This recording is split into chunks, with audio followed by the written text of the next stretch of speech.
आगे बढ़े, हम आपके साथ हैं। बहन जी आप आगे बढ़े, हम आपके साथ हैं। बहन कुमारी मायावती जी जिंदाबाद, जिंदाबाद जिंदाबाद आदरणीय बहन कुमारी मायावती जी जिंदाबाद, जिंदाबाद जिंदाबाद आदरणीय बहन कुमारी मायावती जी जिंदाबाद, जिंदाबाद जिंदाबाद मान्य बहन कुमारी मायावती जी जिंदाबाद, जिंदाबाद जिंदाबाद। बहन जी आप आगे बढ़े, हम आपके साथ हैं। बहन जी आप आगे बढ़े, हम आपके साथ हैं। बहन जी आप आगे बढ़े। हम आपके साथ हैं। धन्यवाद साथियों। माननीय बहन कुमारी मायावती जी हम सब की नेता, परम सम्मानीय। चुनावी जनसभा में इकट्ठा हुए बीएसपी के सभी छोटे बड़े पदाधिकारी एवं कार्यकर्तागण, आज आप लोग यहाँ अपने राजस्थान प्रदेश में विधानसभा के लिए हो रहे आम चुनाव में अपनी पार्टी के उम्मीदवारों के समर्थन में मुझे सुनने के लिए भारी संख्या में यहाँ इकट्ठा हुए हैं, तो उसके लिए मैं आप सभी लोगों का हार्दिक दिल से आभार प्रकट करती हूँ। और अब मैं सबसे पहले अपनी पार्टी के संबंध में ये कहना चाहूँगी कि हमारी पार्टी ये चुनाव आपके राजस्थान प्रदेश की अधिकांश विधानसभा की सीटों पर अकेले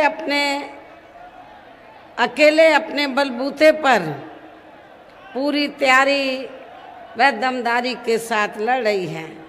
अर्थात हमारी पार्टी ने इस चुनाव में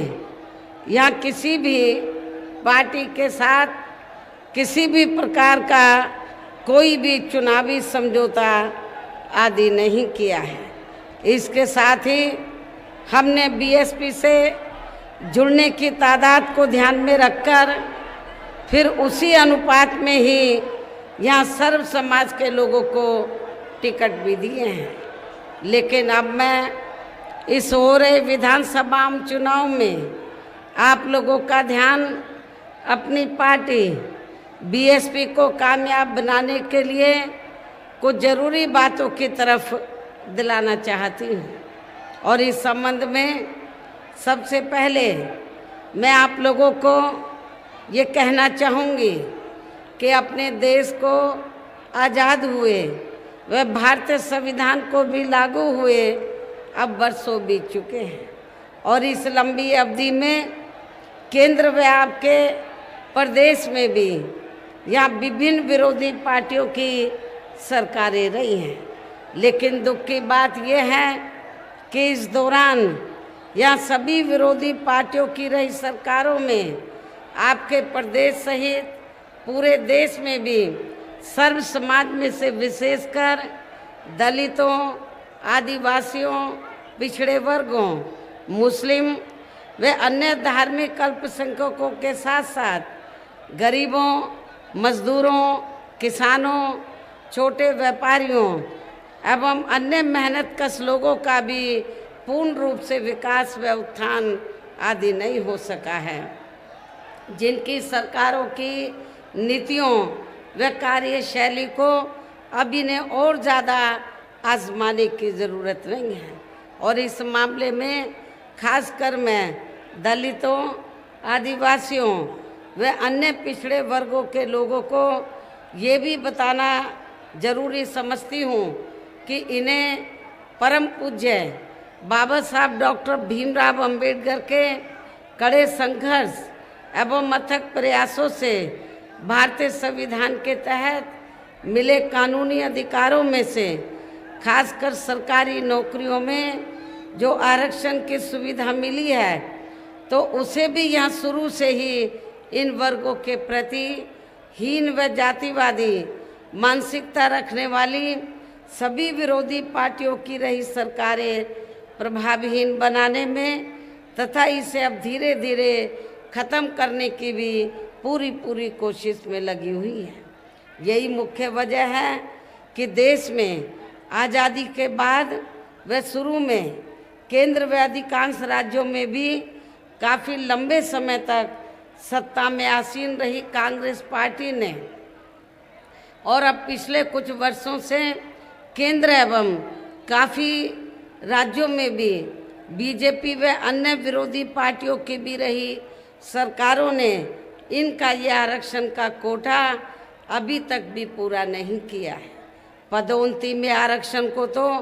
इन्होंने मान्य कोर्ट की आड़ में काफ़ी हद तक ख़त्म ही कर दिया है, और इस मामले में लगभग यही खराब स्थिति हमें यहाँ के राजस्थान प्रदेश में भी देखने के लिए मिल रही है। इसके साथ ही अब इन वर्गों के लोगों को प्राइवेट सेक्टर में आरक्षण दिए जाने की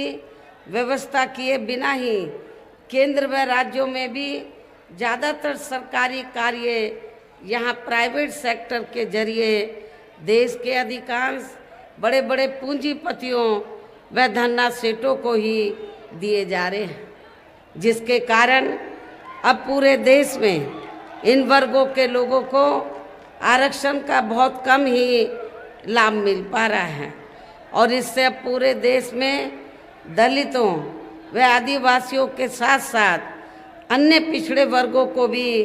काफ़ी ज़्यादा नुकसान हो रहा है। वैसे मैं अति पिछड़े वर्ग के लोगों को ये बताना चाहती हूँ, हालांकि उन्हें इस बात की जानकारी है कि जब अंग्रेज़ भारत को छोड़कर गए, देश आज़ाद हुआ, तो आज़ादी के बाद देश में भी कांग्रेस पार्टी ही सत्ता में आसीन रही। जब कांग्रेस पार्टी लंबे अरसे तक सत्ता में आसीन थी आज़ादी के बाद, तो तब अति पिछड़े वर्ग के लोगों ने कांग्रेस से ये मांग की कि कमीशन बैठाया जाए एक, और उनको SC ST की तरह सरकारी नौकरियों में, शिक्षा में, अन्य और क्षेत्रों में भी अति पिछड़े वर्ग के लोगों को आरक्षण मिलना चाहिए। पहले काका कालेलकर कमीशन बना, उसकी रिपोर्ट कांग्रेस ने रद्दी की टोकरी में डाल दी। फिर मंडल कमीशन बना, उसकी रिपोर्ट आई, लेकिन केंद्र में रही कांग्रेस पार्टी की सरकार ने अति पिछड़े वर्ग के जो लोग थे तो उनको ये आरक्षण का लाभ देना उन्होंने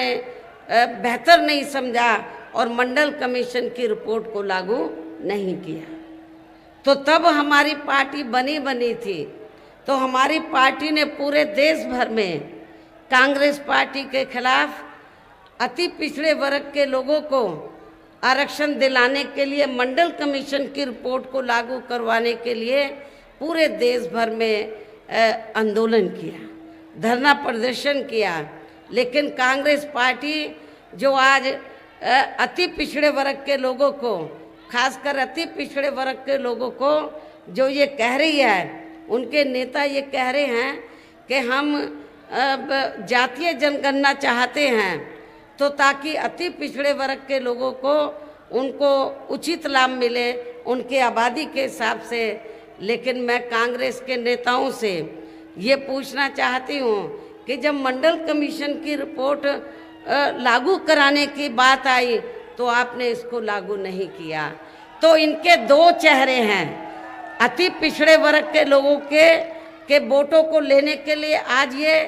जातीय जनगणना की बात कर रहे हैं, और जब मंडल कमीशन की रिपोर्ट आई तो उसको इन्होंने लागू नहीं किया, और अति पिछड़े वर्ग के लोगों को कांग्रेस पार्टी की सरकार ने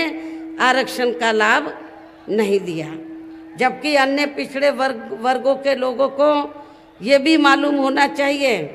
इन्हें मंडल कमीशन की रिपोर्ट के तहत आरक्षण के सुविधा केंद्र में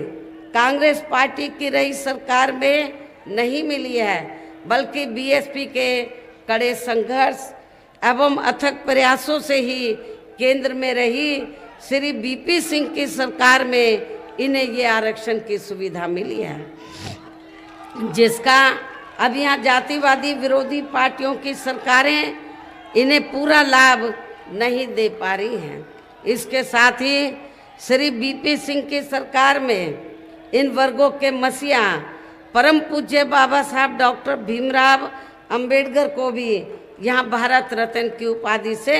सम्मानित किया गया, जिसके लिए वो हर प्रकार से पात्र भी थे, जो बहुत पहले ही इनको ये सम्मान मिल जाना चाहिए था, जिसके लिए विशेषकर कांग्रेस पार्टी प्रमुख तौर से जिम्मेवार व कसूरवार भी है। कांग्रेस जब केंद्र में थी, हमारे लोगों ने, बाबा साहब के अनुयायियों ने उनसे ये बहुत सिफारिश की, उनसे मांग की कि बाबा साहब को भारत रत्न की उपाधि से सम्मानित किया जाए, लेकिन कांग्रेस ने सम्मानित नहीं किया। तो तब आगे जाकर तो बीएसपी के अथक प्रयासों से श्री बीपी सिंह की सरकार में परम पूज्य बाबा साहब डॉक्टर अंबेडकर को भारत रत्न की उपाधि से सम्मानित किया गया। इससे इन वर्गों के प्रति कांग्रेस पार्टी की, खासकर कांग्रेस पार्टी की हीन व जातिवादी मानसिकता साफ झलकती है, जिस कांग्रेस पार्टी ने फिर इनके कारवां को आगे बढ़ाने वाले व हर मामले में समर्पित व्यक्तित्व मान्यवर श्री कांशीराम जी के देहांत होने पर केंद्र में रही इसी कांग्रेस पार्टी की सरकार ने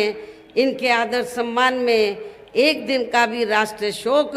घोषित नहीं किया था। यहाँ मैं इन वर्गों के मामले में ये भी कहना चाहूँगी, केंद्र द्वारा अभी हाल ही में देश की लोकसभा व राज्य विधानसभाओं में महिलाओं को जो 33% आरक्षण देने की व्यवस्था की गई है, तो उसमें SC ST व OBC वर्गों की महिलाओं को अलग से कुछ भी आरक्षण नहीं दिया गया है। इतना ही नहीं, बल्कि इन वर्गों के लोगों को जुल्म जाति से निजात दिलाने के लिए जो भी अनेकों नियम व कानून आदि बने हैं, तो उन पर भी केंद्र व अधिकांश राज्यों की भी सरकारें सही से अमल नहीं कर पा रही हैं, जिससे अब यहाँ खासकर दलितों व आदिवासियों एवं अन्य पिछड़े वर्गों के ऊपर शोषण करने वाले लोगों का मनोबल और भी ज़्यादा बढ़ रहा है। और ये सब हमें यहाँ आपके राजस्थान प्रदेश में भी काफ़ी कुछ देखने के लिए मिल रहा है। इसी प्रकार हमें पूरे देश में मुस्लिम व अन्य धार्मिक अल्पसंख्यक समाज के लोगों की भी हालत कोई खास अच्छी नज़र नहीं आती है। इनके साथ साथ अपर कास्ट समाज में से खासकर गरीब लोगों की भी आर्थिक स्थिति अभी भी पूरे देश में यहाँ काफ़ी ज़्यादा खराब व दयनीय ही बनी हुई है। और देश में पहली ये पार्टी थी बीएसपी, जिसने अपर कास्ट समाज में से गरीब लोगों को आर्थिक आधार पर आरक्षण देने के लिए केंद्र की सरकार से वकालत की थी। इनके अलावा आपके प्रदेश सहित पूरे देश में सर्व समाज में से विशेषकर यहाँ गरीब, मजदूर, किसान, कर्मचारी, व्यापारी एवं अन्य मेहनतकश लोग भी अपनी विभिन्न समस्याओं को लेकर अभी भी हमें काफ़ी ज़्यादा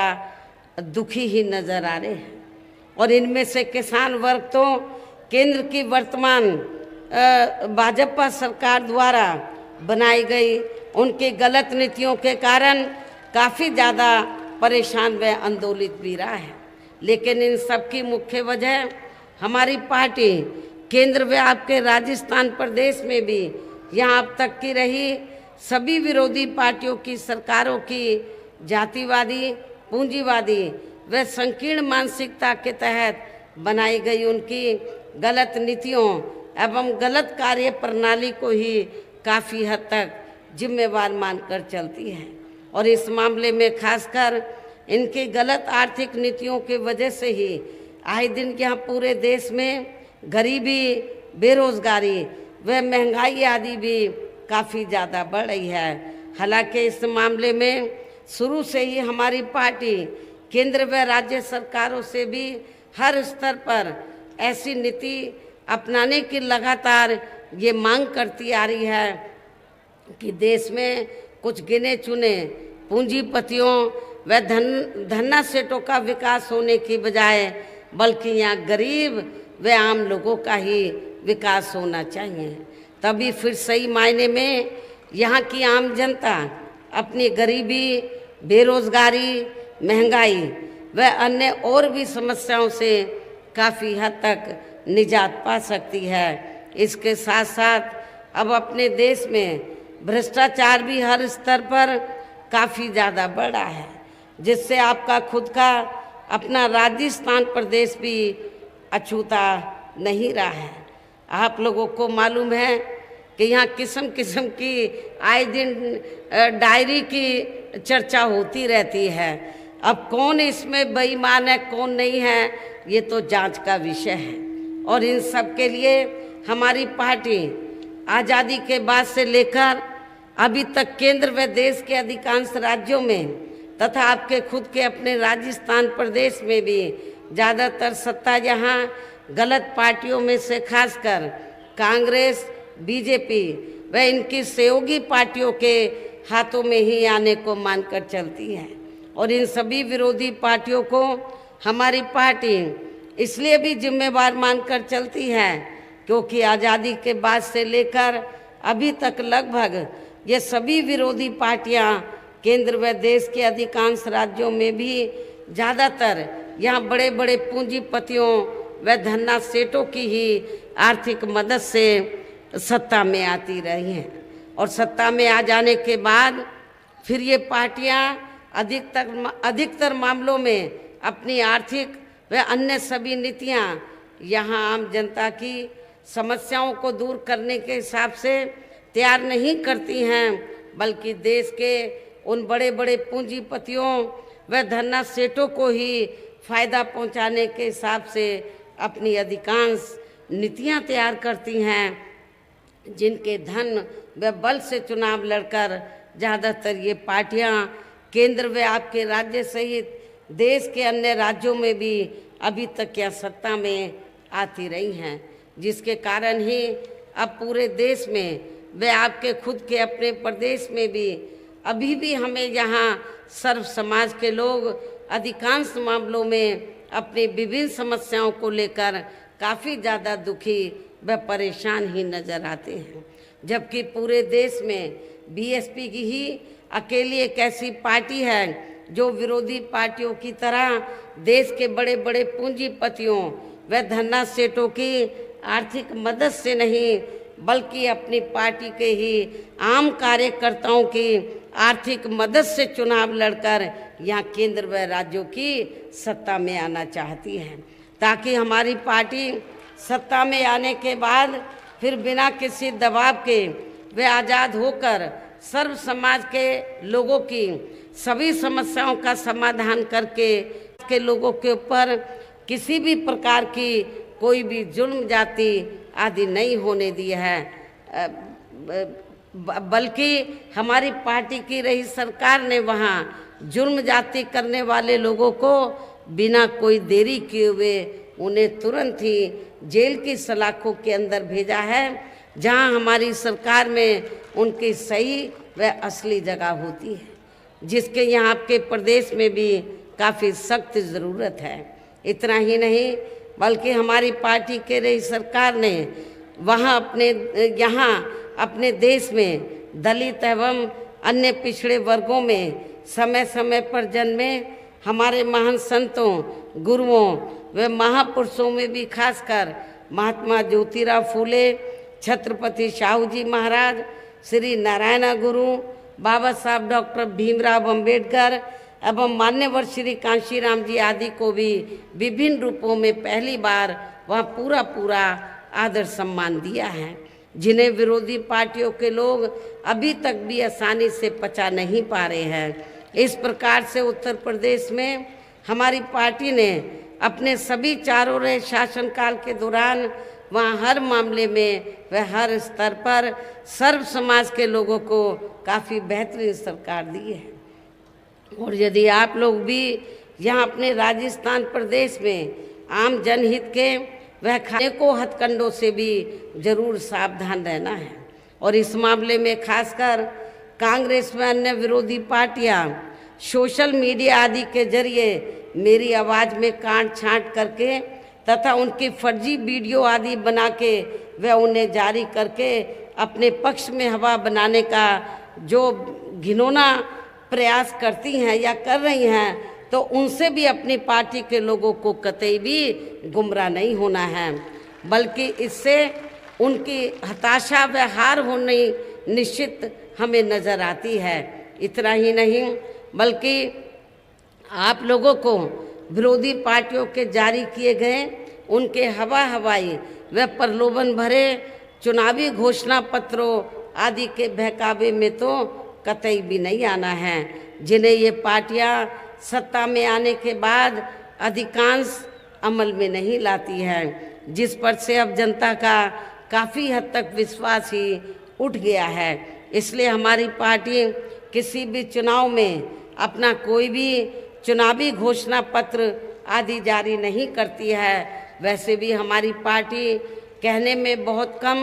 बल्कि कार्य करके दिखाने में ही ज़्यादा विश्वास रखती है। अर्थात हमारी पार्टी जो कहती है तो उसे करके भी दिखाती है, और ये सब हमने उत्तर प्रदेश में बिना घोषणा पत्र जारी किए हुए करके भी दिखाया है। और अब मेरा यही कहना है कि आप लोगों को अपने खुद के व अपने राजस्थान प्रदेश के भी हित में यह अपनी पार्टी बीएसपी की ही सरकार बनाना बहुत ज़रूरी है। तभी फिर यहाँ आपके प्रदेश में परम पूज्य बाबा साहब डॉक्टर भीमराव अंबेडकर एवं मान्यवर श्री कांशीराम जी आदि का भी अधूरा रहा सपना जरूर साकार हो सकता है, जिन्होंने कदम कदम पर अनेकों कष्ट झेलकर अपनी पूरी जिंदगी या खासकर कमज़ोर एवं उपेक्षित वर्गों के लोगों को अपने पैरों पर खड़ा करने के लिए समर्पित की है, जिसे भी खास ध्यान में रखकर अब आप लोगों को यहाँ अपने प्रदेश में विधानसभा का आम चुनाव लड़ रहे, खासकर भरतपुर व इसके आसपास के क्षेत्र में अपनी पार्टी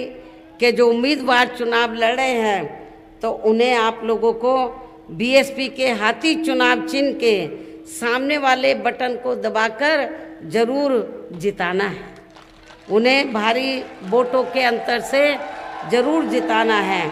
और इसके लिए अब आप लोगों को वोट पड़ने वाले दिन अपने सभी कार्य छोड़कर वे अपने अपने पोलिंग बूथों पर समय से पहुंचकर अपना वोट डालने के लिए ज़रूर जाना है। और इस मामले में हमारी महिलाएं भी पीछे नहीं रहेंगी, जो यहाँ मुझे सुनने के लिए भी आई हैं। इसके साथ ही अपनी पार्टी का एक भी वोट पड़ने से ना रह जाए, तो उसका आप लोगों को विशेष ध्यान रखना है। इस प्रकार से आप लोगों को अपनी पार्टी को कामयाब बनाने का हर संभव पूरा प्रयास करना है, जिसके लिए जहां आपकी स्टेट कमेटी व स्थानीय नेताओं के साथ साथ पार्टी के राज्यसभा सांसद श्री राम जी गौतम व इनके अन्य सभी साथी भी पूरे जी जान से लगे हैं। हालांकि श्री आकाश आनंद ने भी यहाँ चुनाव घोषित होने से पहले आपके राजस्थान प्रदेश को काफ़ी समय दिया है। अंत में अब मैं पुनः यहाँ अपनी पार्टी के उम्मीदवारों को जिताने की पुरजोर अपील करते हुए अपनी बात यहीं समाप्त करती हूँ। जय भीम, जय भारत।